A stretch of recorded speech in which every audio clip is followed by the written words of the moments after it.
parmi celles et ceux qui allaient découvrir Frontignan TV. Et oui, c'est parti, c'est une nouvelle aventure. C'est comme une naissance, c'est une naissance d'ailleurs. C'est la télé 100% ventre bleu que nous allons partager ensemble chaque premier vendredi du mois. L'idée, c'est de revenir sur les actualités, sur la vie frontignanaise, la vie de la commune de Frontignan-la-Pérade au travers de nombreux reportages. Je vous ferai faire connaissance tout à l'heure avec les deux parrains de Frontignan TV. Mais d'abord, je vous propose un premier reportage qui a été tourné il y a quelques jours en compagnie de Brigitte Nézius qui est allée jeter un œil avisé sur la peinture notamment, mais aussi d'autres arts. C'était le 28e salon des artistes de Thau. Rendez-vous à la salle de l'air avec Brigitte. Premier reportage.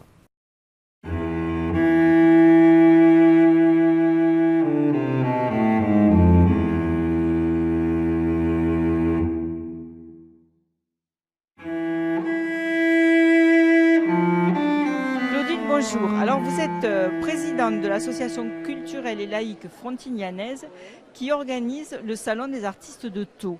Alors, en quoi consiste cet événement ? Alors cet événement consiste à regrouper tout un tas d'artistes dans toutes les catégories, abstraites, techniques diverses, figuratifs, classiques, sculpteurs. Et on organise un concours avec 4 catégories. À l'issue de ce salon, il y aura le premier prix qui est le prix de la ville. Il gagne les 2 premiers, un peintre et un sculpteur.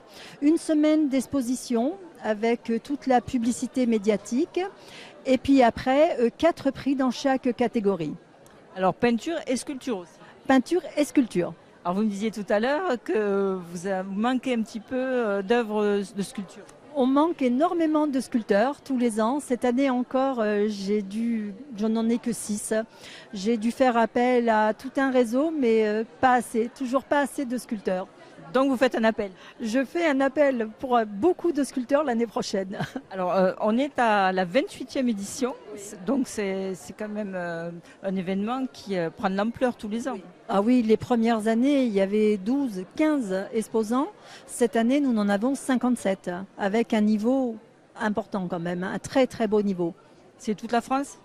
Non, pas toute la France, mais tout le bassin de Thau et un peu plus.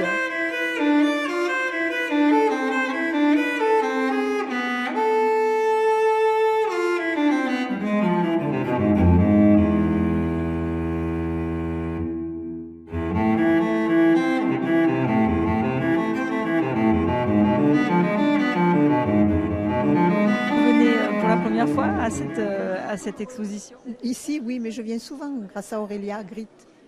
Voilà. Il y a beaucoup d'œuvres aujourd'hui. Ah, aujourd'hui, c'est vraiment très, très, très, très bien. Franchement, ce que je disais, c'est un haut niveau quand même. Hein. Donc vous appréciez l'événement ? Beaucoup, beaucoup. Il faut continuer à faire ça.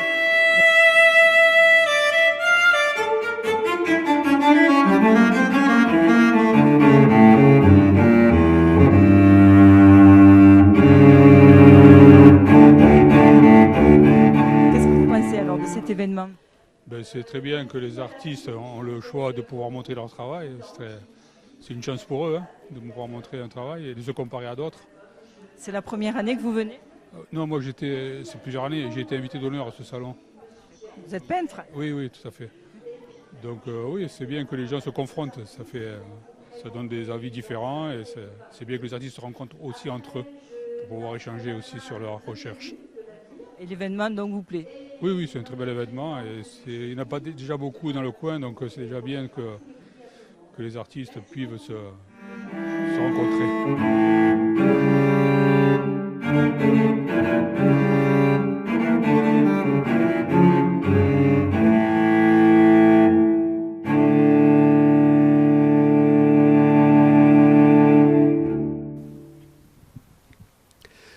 Vous découvrez sur nos images l'église Saint-Paul. Nous sommes dans le cœur patrimonial de la ville de Frontignan et c'est avec plaisir qu'on vous accompagne dans la naissance de ce qu'est Frontignan TV, la télé 100% ventre bleu.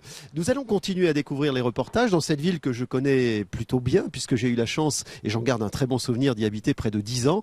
Nous allons continuer à vous promener dans les rues et également dans les lieux de vie de la commune. Par exemple, pour y rencontrer celles et ceux qui ont animé des ateliers d'écriture. Il existe une manifestation qui depuis quelques années rassemble les passionnés du roman noir, c'est le FIRN, le Festival international du roman noir. Et bien dans le cadre de la préparation de la prochaine édition, dans quelques semaines, il s'est organisé des ateliers d'écriture. Ça n'a pas échappé à l'œil de Brigitte Nésius qui est allée pour nous en reportage pour mieux savoir comment s'organisent ces ateliers. Patrick, donc vous animez aujourd'hui un atelier d'écriture à Frontignan. Alors quels sont les objectifs de vos ateliers d'écriture? Aujourd'hui c'est le thème de la guerre. Est-ce que c'est des thèmes variés? Pourquoi aujourd'hui la guerre? La guerre parce que c'est le thème du festival du FIRN 2018. Donc c'est un festival international qui réunit les auteurs français, étrangers et tout ça. Dans le cadre de ce festival, il y a quelques ateliers d'écriture. Ce qui est original là, c'est pas tellement le thème ni rien, c'est les personnes qui y participent. En gros, habituellement, les ateliers d'écriture, ce sont des classes, ce sont des ados, ce sont des adultes. Moi, j'en ai animé quelques-uns et ça s'est très bien passé. Et là, vous avez pris des seniors. Voilà, c'est ça. Pour cette idée, c'est-à-dire que moi, et puis à un moment donné, on m'a proposé, j'avais pas trop envie, à vrai dire, de faire un atelier d'écriture. Et on m'a proposé de venir encore cette année. Et là, j'ai un peu réfléchi et je me suis dit, les personnes oubliées dans notre monde, dans notre société et en France particulièrement, c'était les personnes âgées. Ces personnes âgées qui étaient porteurs, qui étaient réduits simplement à leur apparence parce que, bon, difficulté de se déplacer, de ceci, cela. Et c'est des gens qui ne comptent pas. Et moi, je pense qu'un pays qui ne donne pas un petit peu la parole à ces très jeunes ou à ces très vieux, bah, c'est un pays qui est mort. C'est nos racines quand même. Hein. Voilà, c'est ça. Et puis souvent, bon, on les réduit à... Voilà. Et là, j'en ai parlé aux responsables du festival. Et ben, ils ont d'abord un tout petit peu hésité. Et après ça, ils ont dit que c'était assez intéressant de donner la parole à ces personnes-là. Et à leur mémoire. Donc après ça, on a adapté leur vie au thème qui était la guerre, mais si le thème ça avait été autre chose, ben on aurait fait autre chose. Mais si vous voulez, pour qu'il y ait une trace de ça, ça c'est le festival qui va s'occuper de ça, la mairie. On va rassembler les textes dans un petit recueil qui sera disponible sur papier, mais surtout sur la toile, tout ça.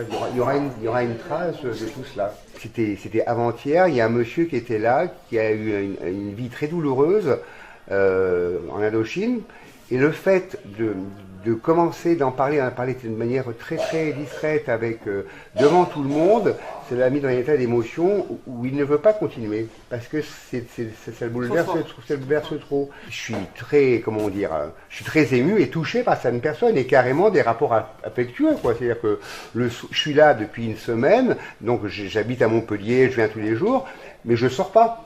Parce que je suis dans les trucs, je peux pas mélanger l'univers, je vais pas faire comme si, c'est pas... Voilà.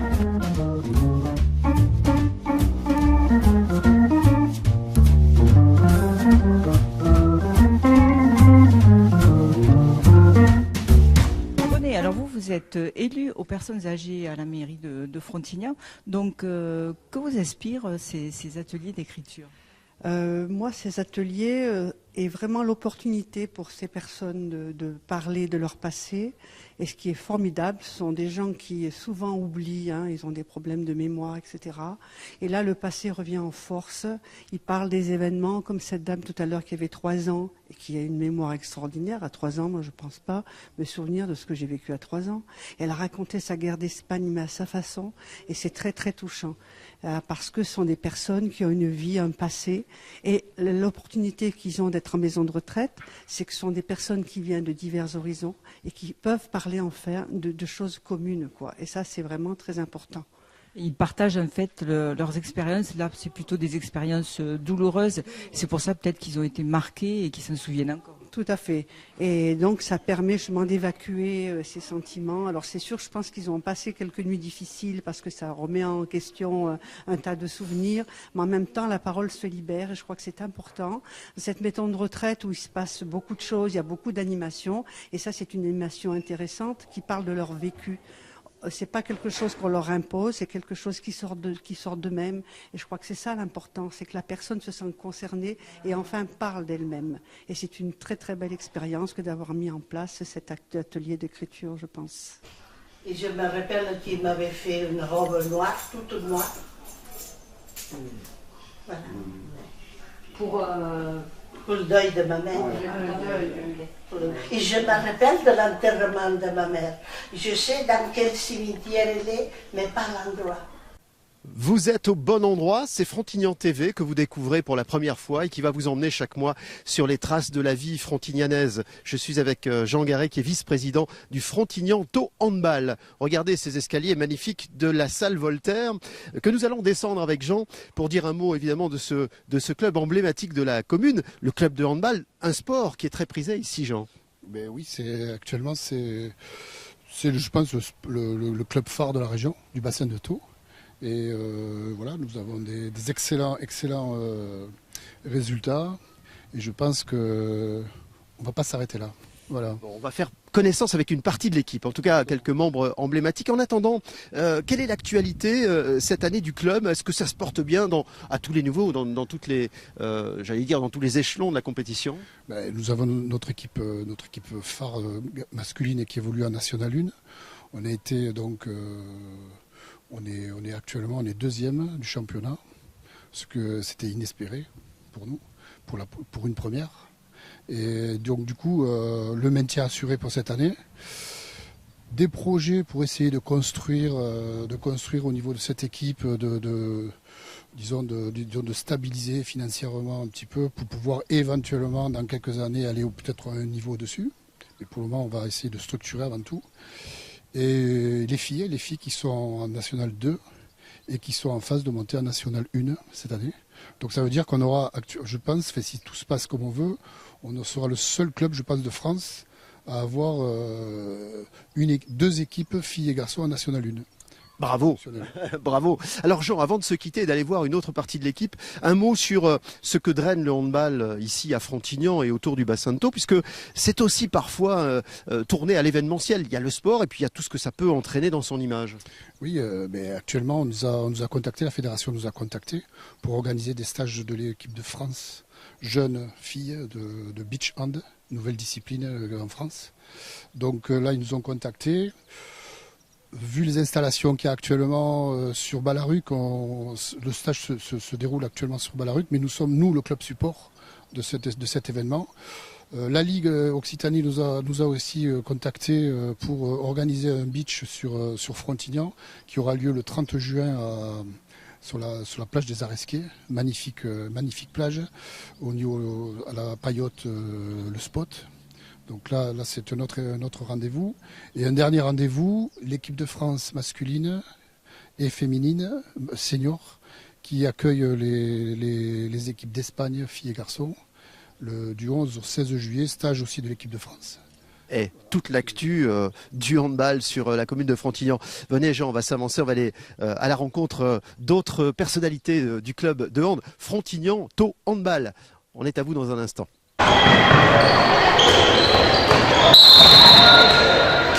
Coucou, je suis là. Là, je suis juste là, derrière le parasol rouge. Bon, vous m'avez suivi, hein. Vous avez vu, on a même assorti la bonnette au parasol rouge. Nous sommes sur l'une des places emblématiques de la commune. Il s'agit de la place qui est installée devant l'hôtel de ville. Ça, c'est un endroit privilégié aussi au cœur de la commune. Alors, je vous propose dans le prochain reportage d'évoquer un sport qui peut être un peu confidentiel, qui est un sport de loisir, mais qui peut être aussi un sport de compétition. Nous allons parler de billard, puisque c'est organisé il y a quelques jours une compétition de billard. Ce qui est très étonnant, enfin très surprenant, mais surtout très difficile, c'est de déplacer un billard. Eh bien nous, on en a vu déplacer plusieurs. Pour déplacer un billard, il faut des gars costauds, on les a trouvés. Enfin, c'est Brigitte Nésius qui a mené l'enquête et qui a trouvé les costauds qui ont bougé les billards du camion jusqu'à la salle. Regardez. Pourquoi sinon on peut pas le... Non, si on a il est posé même sur la palette. Donc faut juste qu'on le soulève en fait. On peut tracer les jambes. Prenez le poignet. 3. Et après on lève. Allez. Allez, avance. J'ai pas d'entrée dedans. On est en retard, oui. Nathalie, bonjour. Alors, vous êtes présidente de l'Horizon Club Billard. Alors, vous organisez ce week-end le premier tournoi sur Frontignan. Oui, tout à fait. Donc, c'est une première pour les muscatiers. Un tournoi national qui se compose d'environ 500 joueurs. Il y aura les meilleurs joueurs français qui seront présents, le champion en titre. Nous avons également des champions d'Europe qui ont gagné le week-end dernier, qui seront là. Une belle cérémonie sera dimanche après-midi. Voilà. Donc. Alors votre club comporte beaucoup d'adhérents. Le billard, ça intéresse à Frontignan? Tout à fait. Frontignan est en pleine extension. Nous avons commencé il y a 3 ans avec 6 licenciés et au jour d'aujourd'hui, nous avons 160 licenciés sur le club de Frontignan. Et donc ça passe numéro 1 club de l'Occitanie. Et vous avez de bons résultats? Très bons résultats. Nous avons gagné 3 nationaux sur 6. Donc on est premier en titre. Nous sommes quasiment sûr, si on remporte sur les terres muscatières, de monter en National 2. Et c'est notre objectif de ce week-end. Alors là, c'est un très gros boulot, non, d'organiser un événement comme ça? Alors ça fait 1 an et demi qu'on prépare le projet. Nous avons eu 12 heures de montage au niveau des structures. Et en gros, il faut bien compter, pour que tout soit au top, 48 heures de montage du matériel complet. Combien il y aura de tables? 40 tables. Et combien de joueurs? Environ 500 joueurs et sont attendus. D'accord. Très gros événement, donc à ne pas rater sur Frontignan. C'est ça. Et je tenais quand même à remercier la ville qui nous a mis vraiment toutes les dispositions nécessaires pour pouvoir réaliser le projet. Voilà. Vous voyez derrière moi l'une des réalisations les plus récentes, puisque c'est la rénovation des Halles du cœur de Frontignan. Un lieu de vie, bien entendu, chaque jour, pour permettre à chacun de faire des achats et surtout de profiter de la proximité à la fois des produits et des savoir-faire. Nous allons partir du côté du Ciné Mistral, où l'on organise très régulièrement d'ailleurs et depuis de nombreuses années des animations thématiques. Il en est une qui n'a pas échappé à l'œil de notre caméra, la caméra de Willy Saltel et au micro de Brigitte Nézius, c'est celle des Avengers, des super-héros de Marvel. Comment pouvait-on accrocher cette thématique? Regardez, on a mis les moyens tout simplement, on est allé carrément mener l'enquête.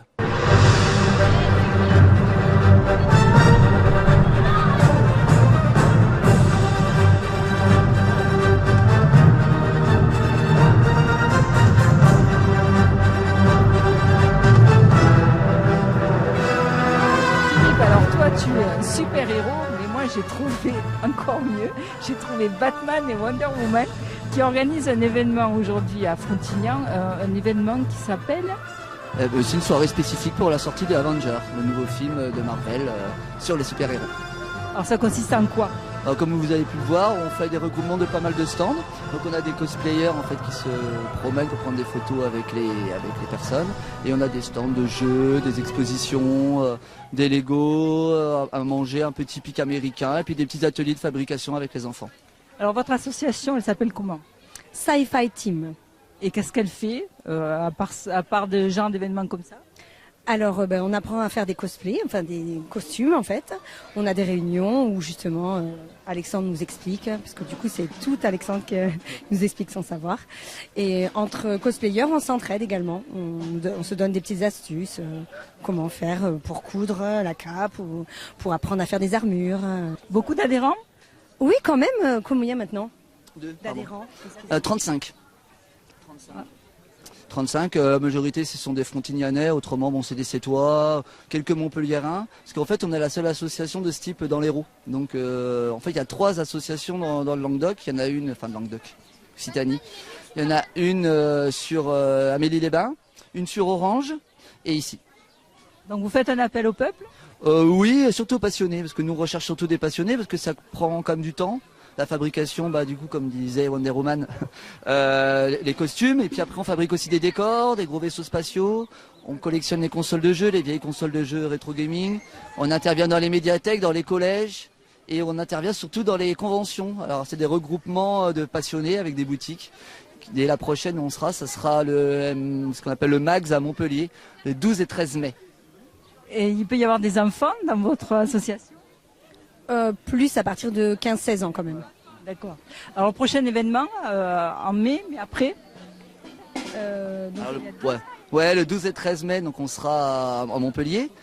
En fin de semaine, là, on est sur Orange, parce qu'on a une convention à Orange.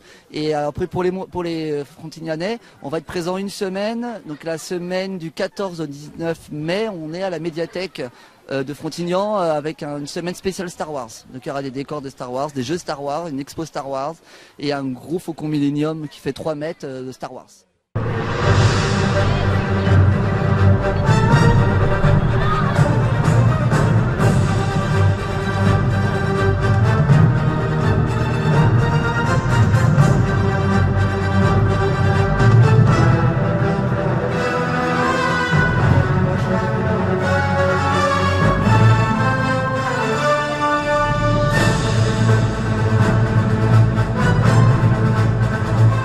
Alors en tant que directrice du cinéma Mistral, vous recevez le cosplay, ça vous fait quoi d'avoir tout ce monde et toute cette animation autour du cinéma?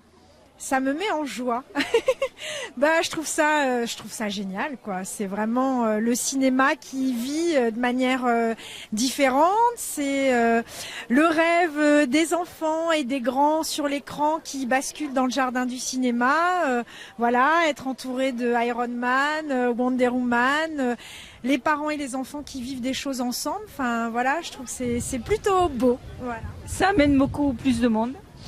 Oui, ça amène du monde, bien sûr. Alors bon, ce soir, c'est la sortie nationale d'Avengers, donc il y a toujours du monde les mercredis soirs comme ça, mais oui, ça amène bien sûr plus de monde. Ça amène des gens qui connaissent peut-être pas le cinéma à découvrir ce cinéma, donc bien sûr, c'est une vraie plus-value pour le cinéma, ouais. Et dans une ambiance décontractée, familiale, donc c'est vraiment très chouette, ouais. Alors nous sommes à l'intérieur du cinéma. Alors Priscilla, est-ce que vous avez souvent des événements un peu originaux qui précèdent une sortie de film?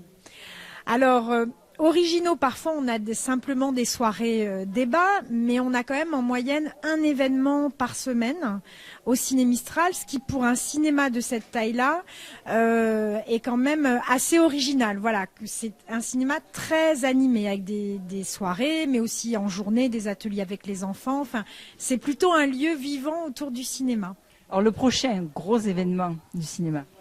Alors, un événement effectivement auquel on tient beaucoup, ça fait plus de 10 ans que ça existe, c'est le week-end du cinéma belge. Ça dure 3 jours, donc du 8 au 10 juin.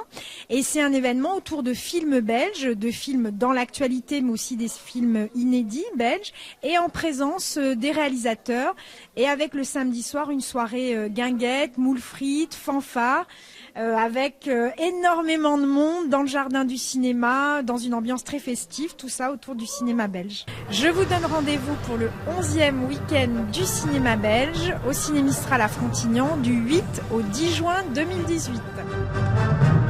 Nous sommes toujours sur Frontignan TV avec Olivier Lamarre. Qui est Olivier? Grand garçon, athlétique, sportif, barbu, c'est la mode en ce moment, mais c'est surtout un excellent handballeur, c'est-à-dire le capitaine de l'équipe qui évolue en N1, comme l'on dit.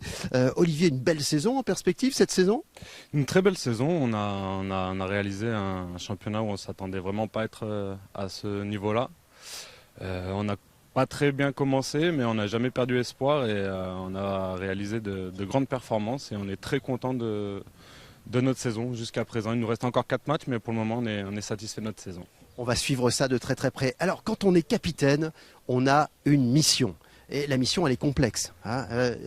Être capitaine d'une équipe de handball, c'est quoi? Il faut montrer l'exemple à ses partenaires, être le relais du coach, être là dans les moments difficiles. Surtout être là dans les moments difficiles, savoir recadrer ses coéquipiers parce que par moments on peut se laisser aller, on a l'impression d'avoir pas mal de choses d'acquis alors que rien n'est acquis, toujours se remettre en question. Donc c'est la tâche la plus importante du capitaine. Et dis-moi Olivier, le handball depuis quelques années, c'est le sport français par excellence, des résultats incroyables au plan international. On voit en ce moment dans les phases finales de championnat d'Europe des clubs français. Enfin le hand, ça marche bien en France. Le handball, c'est le sport national de référence pour moi à l'heure actuelle, que ce soit au niveau de l'équipe de France qui a tout gagné. Maintenant les clubs, on s'aperçoit qu'il y a 3 clubs au Final Four de la Ligue des Champions, c'est extraordinaire. Certes, on n'a pas la popularité du football, mais on s'est créé une renommée qui persiste sur le plus grand public possible.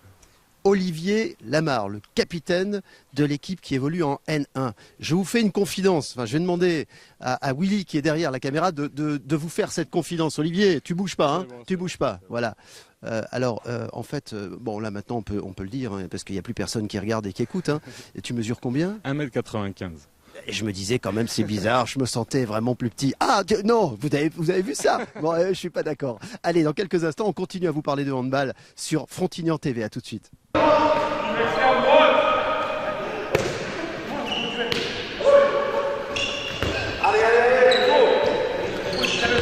Je vous avais promis qu'on restait au cœur de ce sport emblématique de la commune de Frontignan-la-Pérade, le handball. Aline Cédron est à mes côtés, elle aussi est capitaine. Alors, vous voyez ce grand gabarit à nouveau. Hein. Aline, on est ravis de vous tendre le micro de Frontignan TV. Alors là aussi un rôle important qui est celui de capitaine, que vous endossez depuis combien de temps? Ça fait pas mal d'années maintenant, je dirais pour moi à peu près, ça fait 8 ou 9 ans que j'endosse le rôle de capitaine avec mon ancien entraîneur qui était Louane Loumois et avec la représentation d'équipe de Manuel Ailier. J'ai gardé ce rôle-là de capitana, un rôle que j'endosse des fois avec facilité et d'autres fois un peu moins parce que ben voilà, il faut être soit consensueux avec son propre personnage mais aussi avec ceux de l'équipe et toujours porter ce flambeau qui permet à l'équipe de garder une certaine cohésion et vouloir toujours aller plus haut et se battre quoi qu'il advienne. Le handball masculin est en haut, est au zénith, ça marche fort bien sur le plan national, international, ici vous-même à Frontignan. Le handball féminin, c'est la même chose, hein. On a quand même des équipes fortes au plus haut niveau. Bien sûr, tout à fait, sachant qu'en plus là l'équipe de France féminine a été championne du monde cette année, donc on n'a pas encore le palmarès des garçons, mais pourquoi pas l'atteindre un jour. On a une belle équipe, après le hand commence à se populariser davantage, il manque de la médiatisation certainement, mais bon pourquoi pas, ça reste un beau sport dans tous les cas. Et la médiatisation, elle est là avec Frontignan TV. C'est pour ça que nous voulions vous avoir à notre micro, en précisant qu'ici à Frontignan, le sport a une grande importance. D'ailleurs, depuis plus de 20 ans, il existe une manifestation au mois de décembre qui s'appelle les talents sportifs, où l'on décerne très régulièrement des médailles à celles et ceux qui le méritent. Et je dois dire qu'ici, il y a un vivier sportif tout à fait incroyable.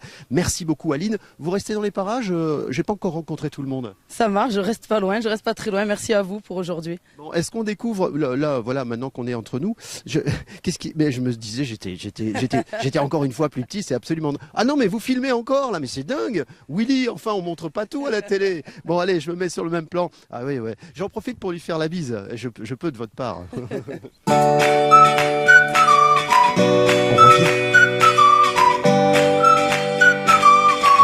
Nous sommes presque au terme de cette première édition de Frontignan TV, mais juste avant de vous quitter, j'aperçois Aline et Olivier qui sont toujours dans le parc, je vais essayer de les rattraper. Aline, Olivier, pardon les amis. Je vous arrête 2 petites secondes parce que, en fait, je vous voyais partir, mais j'ai un truc à vous demander tous les deux. Ça serait formidable que vous acceptiez d'être les parrains, marraines de Frontignan TV. Est-ce que vous acceptez? Je vais faire comme une demande en mariage, vous voyez. Aline, est-ce que vous accepteriez d'être la marraine de Frontignan TV? Avec grand plaisir, c'est un honneur. C'est génial. Attention Olivier, lui un peu plus grand, j'espère qu'il va me dire oui aussi Olivier. Oui, bien sûr, avec grand honneur. Eh les amis, c'est la première fois on a 2 parrains. Pour le prix d'un, c'est pareil pour moi. Merci à tous les deux. Vous nous suivrez dans toutes nos pérégrinations sur Frontignan-la-Pérade, puisque tous les mois, on aura le plaisir de vous retrouver le premier vendredi de chaque mois. Soyez curieux, n'hésitez pas à en parler autour de vous. N'oubliez pas de vous connecter, Frontignan-TV. Et puis surtout, si vous avez des reportages, des idées de reportages, des contacts, des gens que vous voulez mettre dans la lumière, vous savez où nous trouver. On se dit bye bye, au mois prochain, et on compte sur vous. Merci à tous les deux. Alors moi, je leur fais la bise.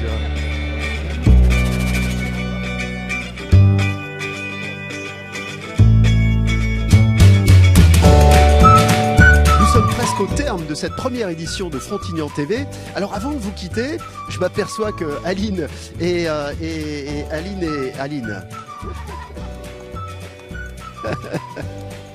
Aline, pour qu'elle revienne. Pardon les amis, pardon. J'ai un manque de concentration.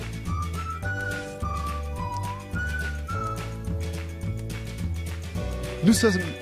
Oui, je vais y arriver.